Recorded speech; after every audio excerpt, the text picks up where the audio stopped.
Saudara, inilah surat kiriman Paulus kepada sidang Korintus untuk mengingatkan sidang dan juga untuk memperingatkan kita pada akhir zaman ini. Surat ini dimulai Paulus dengan berkata,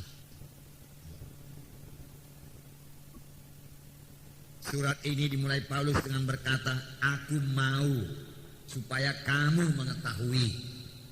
Paulus mau supaya sidang Korintus mengetahui apakah yang perlu diketahui oleh sidang Korintus. Tentunya ini perlu juga kita ketahui, karena topiknya yaitu Israel ini sebagai satu peringatan kepada kita. Paulus berkata, aku mau supaya kamu mengetahui. Kamu tahu bangsa pilihan Tuhan, yaitu bangsa Israel, yang pada waktu itu tinggal di Mesir dan dijajah oleh orang Mesir. Apakah yang terjadi kepada mereka? Tuhan mengasihi bangsa Israel, bangsa pilihan Tuhan. Oleh sebab itu Tuhan membebaskan mereka dari perhambaan. Tuhan membebaskan mereka dengan pernyataan kuasa Tuhan yang sangat luar biasa. Saudara mengetahui ceritanya dalam buku Keluaran, di mana Tuhan memakai Musa pada waktu itu untuk menghadap Firaun dan minta supaya bangsa Israel dikeluarkan dari tanah Mesir. Firaun menolak karena Firaun membutuhkan mereka, mau terus memperhambakan mereka. Lalu Tuhan menyatakan kuasanya dengan memberikan 10 tulah kepada bangsa Mesir. Saudara masih ingat tulah itu, saudaraku? Air menjadi darah. Kemudian ada tulah katak di seluruh tanah Mesir, tapi di Gosen tidak ada katak. Kemudian lalat pikat, kemudian nyamuk, saudara. Kemudian gelap gulita di seluruh tanah Mesir, tapi di Gosen terang, saudara. Kemudian ada bisul-bisul, kemudian hujan es. Barangkali urutan yang tidak demikian, saudara. Ya, tetapi itulah dia. Belalang pun ada. Yang terakhir yaitu kematian anak sulung. Seluruh anak sulung, termasuk anak sulung dari binatang, semua mati. Karena rumah-rumah orang Mesir tidak dilindungi oleh darah domba. Karena pada malam itu Tuhan berkata, malam ini aku akan menjalani tanah Mesir dan membunuh semua anak sulung di tanah Mesir. Oleh sebab itu sembelihlah domba. Lalu darah domba itu tuahkan, cekkan di jenang pintumu. Di mana aku lihat darah domba itu, kematian tidak bisa masuk ke sana. Saudara, sebentar lalu saya mau mengatakan kepada saudara, inilah kuasa darah Yesus yang sangat berkuasa, yang saudaraku menghambat kematian, menolak kematian. Kalau kematian bisa ditolak oleh darah Yesus, apalagi penyakit, saudaraku, apalagi dosa, saudaraku. Darah Yesus berkuasa, amin. Sampai sekarang darah Yesus berkuasa, amin.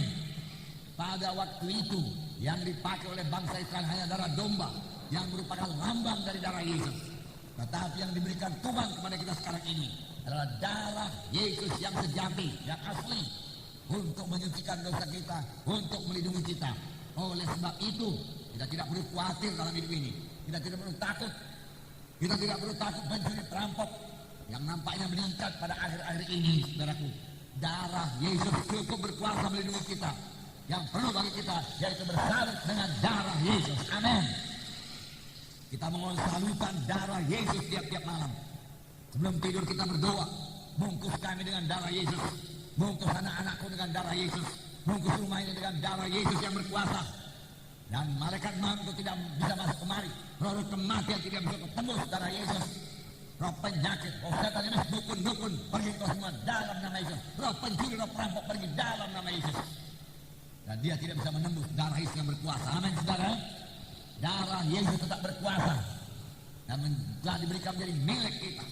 Sesudah tulah yang ke-10 itu, bangsa Israel bisa keluar dari Mesir. Tetapi bangsa Mesir menangis di mana-mana terdengar jeritan tangisan. Anak sulung telah tiada. Mulai daripada anak sulung pengemis sampai kepada anak sulung Firaun, mati semua. Dan orang Israel berkata, orang Mesir berkata, pergi, tinggalkan tanah Mesir. Nanti kami semua mati. Tuhanmu sangat berkuasa. Dan bangsa Israel meminta dari bangsa Mesir, berikan kepada kami emas, perakmu, harta-hartamu semua. Bangsa Mesir ketakutan dan dia berikan semua. Pergilah, ambil semua emas perak, ambil semua harta kami, ambil. Lihat, bangsa Israel menjadi kaya dalam tempo satu malam. Ada seorang hamba Tuhan berkata, mereka bekerja paksa 400 tahun lamanya di Mesir. Lalu dalam tempo satu malam, semua upah mereka dirapel oleh Tuhan kembali kepada mereka. Dan mereka keluar dari tanah Mesir dengan kuasa yang besar, dengan berkat yang besar, dengan kemenangan yang besar. Mereka menuju tanah perjanjian, menuju tanah Kanaan dengan kuasa Tuhan. Amin. Luar biasa Tuhan. Tetapi sayangnya mereka ini tidak pula menyangkal diri. Mereka pikir sudah keluar dari Mesir, okelah keluar dari Mesir, bebas daripada penghambaan. Haleluya. Lalu mereka selaku tidak mau menyangkali dirinya. Padahal mula-mula keluar daripada tanah Mesir, Tuhan memberikan perintah kepada mereka. Tuhan memberikan, akulah Tuhan Allahmu, jangan ada ilah yang lain di hadapanmu. Hendaklah kamu kudus karena aku kudus. Kalau kamu mentaati aku, maka segala berkat ini akan datang kepadamu. Keberkatan di kota, keberkatan di ladang, keberkatan di mana saja, keberkatan buah kandunganmu, keberkatan kau semua. Tuhan memberikan perjanjian yang sangat luar biasa. Namun mereka gagal mentaati perintah Tuhan. Mereka tidak mau menyangkal diri. Mereka masih suka akan dosa. Mereka cinta dosa. Mereka bahkan berbuat dosa. Bahkan sampai berbuat dosa, menyembah berhala pun mereka perbuat. Oleh sebab itu murka Tuhan datang, saudaraku. Dan mereka kemudian, saudaraku, saudara, dibunuh Tuhan di padang belantara. Dibunuh Tuhan di padang belantara. Sebenarnya mereka harus melaksanakan sebagaimana firman Tuhan yang kita dengar minggu yang lalu, yaitu mereka dalam perlombaan. Kita juga dalam perlombaan. Amin, saudara. Apakah yang kita dengar minggu yang lalu? Di dalam perlombaan berlari menuju garis finish. Kita harus memakai pakaian yang seringan-ringannya, menanggalkan semua beban-beban dan menanggalkan semua dosa. Apakah itu beban-beban? Harus kita dengarkan. Kehendak daging itu beban, ya. Tidak bisa menguasai diri itu beban.